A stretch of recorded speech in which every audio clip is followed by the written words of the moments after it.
clothes off. No. Yeah. She molt, and this is why lobsters will mate seasonally, because the females will often decide to molt. They'll decide to reproduce at times when they're already inclined to molt, which is like in warmer weather. But so she'll take off, and the thing about molting that's also insane is that a lobster is essentially like everything outside the lobster, like all of this is a shell, and then all the way inside, so their entire stomach lining, their entire digestive system is all lined with this like shell. So when she bursts out of her like shell, she is also ripping out her own stomach.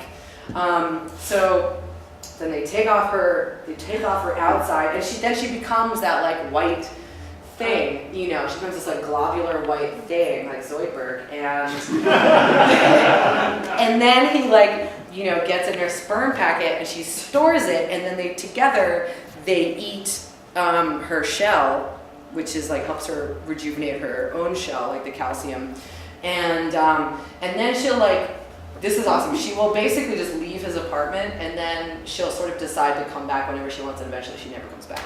And then like another girl comes up, and it's just like the cycle sort of like starts over from there, you know. So there is, I guess it was started by the sitcom Friends. I don't know if you guys are familiar with Friends, but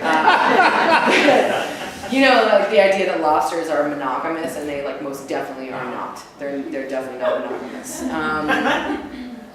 So that, and then basically she'll sort of grow her shell back, and then when she's ready, she'll like secrete eggs through her weird little like sex packet that she's, you know, been keeping, and she'll sort of like self-fertilize, you know.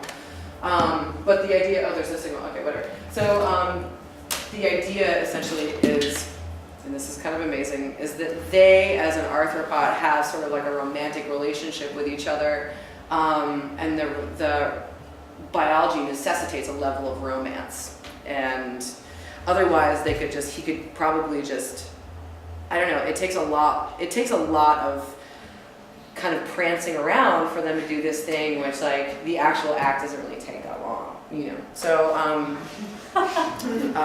sex is real. I don't know. Sex is real. So that's how lobsters have sex. Yeah.